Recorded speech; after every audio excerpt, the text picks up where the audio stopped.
గత కొన్ని నెలలుగా టీడీపీ పార్టీకి కూటమి పార్టీలకు చాలా సపోర్టుగా ఉంటాము అని చెప్పుకోబడుతున్న లేదా జనం చెప్పుకుంటున్న కొన్ని న్యూస్ పేపర్స్.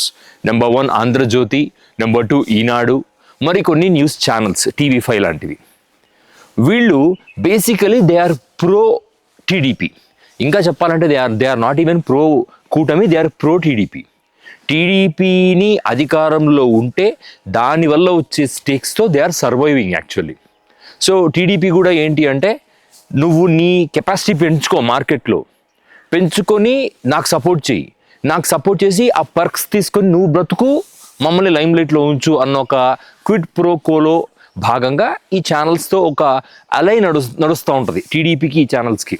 ఇదంతా మరి అంటే నీ దగ్గర ఆథెంటికేషన్ పేపర్ ఉందా అంటే, మార్కెట్లో దొరికిన వివిధ న్యూస్ రిసోర్సెస్ ద్వారా నేను అనలైజ్ చేసిన కంటెంట్ ఇది.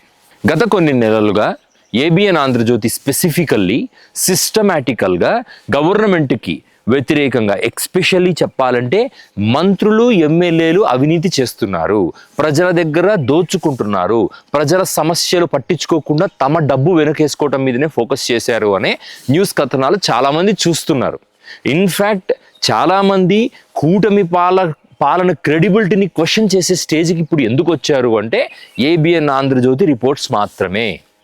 ఇప్పుడు సాక్షి ఏదైనా రిపోర్ట్ ప్రమోట్ చేసింది అనుకోండి, that doesn't work because people see Sakshi as a biased newspaper. Many people సాక్షిని కేవలం జగన్మోహన్ రెడ్డి గారినో రాజశేఖర రెడ్డి గారినో అభిమానించేవాళ్ళు, లేదు జగన్మోహన్ రెడ్డి గారి వర్షన్ కరెక్ట్ అని చెప్పేవాళ్ళు మాత్రమే సాక్షిని అడ్మైర్ చేస్తారు. Other people will see through the lens of YSRCP.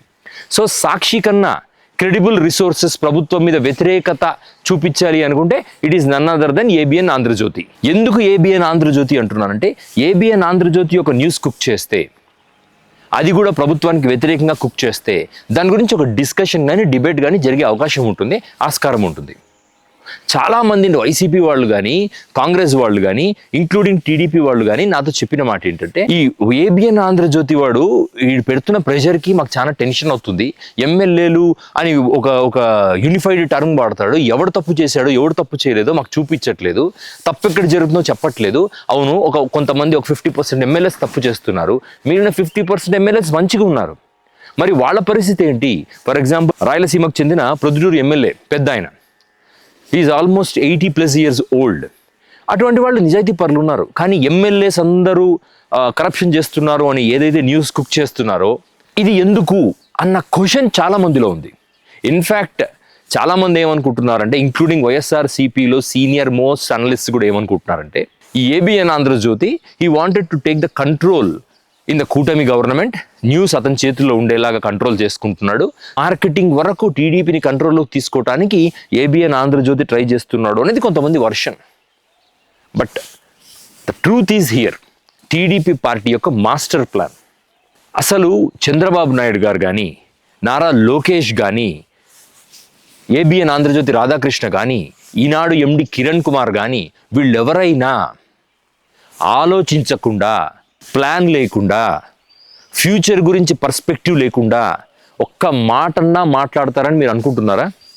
అసలు కామన్ పీపుల్కి తెలియని విషయం ఏంటంటే, they never speak anything randomly. సహజంగా మనం ఏదన్నా గ్రూప్లో కూర్చున్నప్పుడు, ఫ్రెండ్స్తో కూర్చున్నప్పుడు సరదాగా ఏది పడుతుంది మాట్లాడుతుంటాం. కానీ ఇటువంటి వాళ్ళు ర్యాండమ్గా ఏది మాట్లాడరు, ఇంక్లూడింగ్ ఫ్యామిలీ మెంబర్స్తో సహా. వాళ్ళు మాట్లాడుతున్నారు అంటే దానివల్ల లాభం రావాలి, దానివల్ల రాజకీయ ప్రయోజనం జరగాలి. అటువంటి వీళ్ళు టీడీపీకి వ్యతిరేకంగా న్యూస్ కుక్ చేసి మార్కెట్లో స్క్రోల్ డౌన్ చేస్తూ ఉంటే చంద్రబాబు నాయుడు గారికి వ్యతిరేకంగా చేస్తున్నారని మనం అనుకోవాలని వాళ్ళ భ్రమ. యాక్చువల్లీ దీని వెనక ఒక పెద్ద మాస్టర్ ప్లానే ఉంది. మీలో చాలామంది ఈ దేశపు రాజుల వ్యవస్థ గురించి కొద్దో గొప్ప నాలెడ్జ్ ఉంటుంది.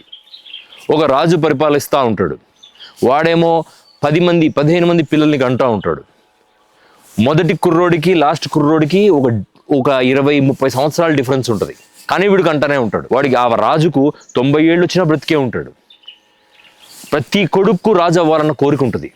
అప్పుడు ఏం చేస్తారంటే, వాళ్ళు ఒక కుట్ర చేసి వాళ్ళ నాన్నని చంపి పారేసి వాళ్ళల్లో వాళ్ళు కొట్టుకొని చచ్చి ఒకడు రాజు అవుతాడు. ఇది మన దేశంలో సహజమైన సాంప్రదాయం. మన పాత రాజుల పరిపాలన అందరూ ఇలా చేయట్లేదు, బట్ సహజమైన రాజుల సంప్రదాయం. ఎగ్జాంపుల్ మన ముఘల్ సామ్రాజ్యమే. ఔరంగజేబ్ తన అన్న తండ్రి అందరినీ చంపి పారేసి తను రాజు అయ్యాడు. సో ఈరోజు మోడర్న్ డెమోక్రసీలో మన రాజులకు ఆ పరిస్థితి లేదు. ఒక్కడే కొడుకు, తర్వాత వారసుని వాడినే చెయ్యాలి. ఏం చెయ్యాలి? ఇప్పుడు చంద్రబాబు నాయుడు గారి వయసు ఆల్మోస్ట్ 80కి రీచ్ అవుతున్నారు. ఈ రోజుకు కూడా చంద్రబాబు నాయుడు గారు అడ్మినిస్ట్రేటివ్గా చాలా స్ట్రాంగ్గా ఉన్నాడు. ఎమ్మెల్యేలందరూ ఆయన కంట్రోల్లో ఉన్నారు, ఆయన చెప్పినట్టు వింటున్నారు. ఎమ్మెల్యేలు ఎవరు అవినీతి చేయట్లేదు అనే న్యూస్ లీక్ చేస్తూ పోతే చంద్రబాబు నాయుడు గారి ఇమేజ్ ఎలా తగ్గుతుంది? ఇన్ఫ్యాక్ట్ నారా లోకేష్ ఇమేజ్ పెంచాలి. ఎలా పెంచాలి? సహజంగా మన కెపాసిటీని ప్రూవ్ చేసుకోవడానికి రకరకాల పరిస్థితుల నుంచి మనం ప్రూవ్ చేసుకుంటూ పోతాం. కానీ వీళ్ళు ఎలా ఉంటారంటే రాజకీయ నాయకులు పరిస్థితులను సృష్టించి ఆ పరిస్థితుల్ని రిజాల్వ్ చేసి వాటి నుంచి బెనిఫిట్స్ తీసుకొచ్చాం మేము, చూసారా మా సమర్థత అని చెప్పాలని ట్రై చేస్తూ ఉంటారు. అందులో భాగంగా ఈ మొత్తం కుట్రకు తెరదీశారు ఈ TDP and ABN Andhra Jyothi, especially దీంట్లో స్టేక్ హోల్డర్. కుట్ర అంటాం కన్నా నేను మళ్ళీ చెప్తున్నాను, ఇట్స్ నాట్ ఎ కుట్ర, it is part of their plan to elevate Lokesh. నిజానికి టీడీపీ పార్టీ దేశవ్యాప్తంగా తమ పార్టీ ఫ్యూచర్ అధ్యక్షుడైన నారా లోకేష్ని ఎలివేట్ చేసుకోవటం కోసం ఎంత డబ్బు ఖర్చు పెడుతున్నారంటే ఊహకు కూడా అందదు మనకు. నేషనల్ ఇంటర్నేషనల్ మీడియాని కూడా దే ఆర్ మేనేజింగ్. రాయిటర్స్ లాంటి సంస్థ మోడీ తర్వాత చంద్రబాబు నాయుడు గారు లేదా లోకేష్ గారు మాత్రమే ఫ్యూచర్ పిఎం పర్స్పెక్టివ్లో చూస్తున్నారు అంటే is it a random thing? అంటే ఈ దేశంలో చంద్రబాబు నాయుడు గారో నారా లోకేష్ గారో కాకుండా సమర్థుడైన మనిషి మగాడే లేడా? మగాడు ఆడది ఎవరు లేరా? అంటే very simple answer for this, they are building up their profile over global international and national platforms. సరే, ఇంటర్నేషనల్ ప్లాట్ఫామ్స్లో మన ప్రొఫైల్ బిల్డ్ చేసుకొని ఏం చేస్తాం? మనం ఎంతసేపు అయినా ఆంధ్రప్రదేశ్కే కన్ఫైన్ అయి ఉంటాం కదా అంటే ఇట్ ఇంపాక్ట్స్ ఆంధ్ర యూత్. ఇంటర్నేషనల్లో నెదర్లాండ్స్లో ఎవడో చంద్రబాబు గురించి మాట్లాడితే, లేదా యుఎస్లో ఎవడో లోకేష్ గురించి మాట్లాడితే, అక్కడ తెలుగోడు ఎవడో విని వాడి ద్వారా ఆంధ్రప్రదేశ్ మీడియాను వాడుకొని ఆంధ్రప్రదేశ్లో న్యూస్ లీక్ చేసి ఒక గ్లోబల్ పర్స్పెక్టివ్ని ఆంధ్ర బుర్రల్లో క్రియేట్ చేయటం అనేది వీళ్ళ ప్లాన్. ఆ భాగంగానే రాయిటర్స్ సంస్థతో ఇప్పుడు ఏ మీడియా సంస్థకైనా డబ్బులు కావాలి, ఏ మీడియా సంస్థకైనా ఫండింగ్ కావాలి. ఇప్పుడు ఆంధ్రప్రదేశ్లో ఫండ్స్కి కరువు లేదు టీడీపీకి. ఎక్కడి నుంచో ఒకటి నుంచి తెస్తారు, తెచ్చి ప్రజల సొమ్ము తమ సొమ్ము ఏ సొమ్ము అయినా ఉండొచ్చు, they will build the profile. సడన్గా ఒక వ్యక్తి సంవత్సరంలో సమర్థుడు అవుతాడా? స్టాన్ఫోర్డ్లో చదివిన లోకేష్ మాత్రమే సమర్థుడు, మిగతా వాళ్ళంతా బట్టెబాజిగళ్ళు. ఇటువంటి పరిస్థితుల్లో లోకేష్ని ఎలివేట్ చేయటం కోసం ఈ పర్టికులర్ వ్యవస్థలన్నీ నిర్వీర్యం అయిపోయినాయి. చంద్రబాబు నాయుడు గారు సమర్థుడైనప్పటికీ ఈ వ్యవస్థలు నిర్వీర్యమైనాయి. కాబట్టి ఈ పార్టీకి ఒక యంగ్ నాయకుడు కావాలి, అది లోకేష్ మాత్రమే అని ఖచ్చితంగా 6 నెలల్లో మీకు న్యూస్ రాకపోతే నా పేరు తిప్పి పెట్టుకోండి. నారా లోకేష్ టీడీపీని చేతిలోకి తీసుకొని ఒక మ్యాజికల్ మూమెంట్స్ క్రియేట్ చేసి ఎమ్మెల్యేలందరినీ కట్టడి చేశాడు అని ఒక న్యూస్ గత నెక్స్ట్ 6 months తర్వాత రిలీజ్ అవుతుంది. నారా లోకేష్ మొత్తం టీడీపీ పార్టీని ప్రక్షాళన చేశాడు. చంద్రబాబు నాయుడు లాంటి సమర్థవంతమైన నాయకుడికి పుట్టిన అత్యంత సమర్థవంతమైన నాయకుడు నారా లోకేష్. ఈయన వల్లనే టీడీపీ పార్టీ చంద్రబాబు గారి చేతుల నుంచి జారిపోతున్న టైంలో చేతికి తీసుకొని దాన్ని లేపి నిలబెట్టాడు నారా లోకేష్ అనే న్యూస్ రాకపోతే నేను నా ఛానల్ మూసేస్తాను. 1 yearలో ఈ న్యూస్ రాకపోతే నా ఛానల్ మూసేస్తాను. This is how they are planning the building up the profile of Nara Lokesh.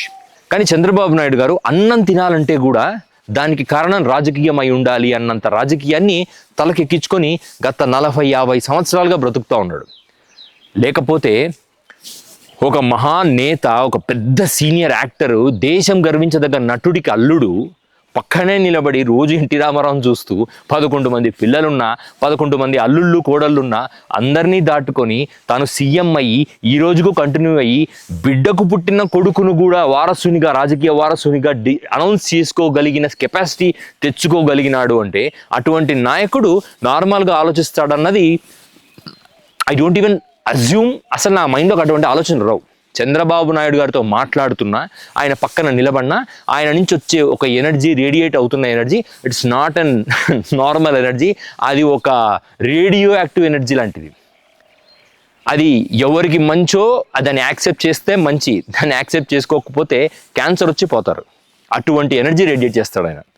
So Chandrababu Naidu గారి విషయంలో మిగతా పార్టీలు దయచేసి తప్పుడి నిర్ణయాలకు రాకండి. ఏబిఎన్ ఆంధ్రజ్యోతి న్యూస్ చూసి దయచేసి వాళ్ళ ట్రాప్లో పడకండి. They are planning to building up their profile at the national and international platforms. అది ఫ్రూట్ఫుల్ అవుతుందా కాదా అనేది పక్కన పెడదాం. But they are doing this particular plan.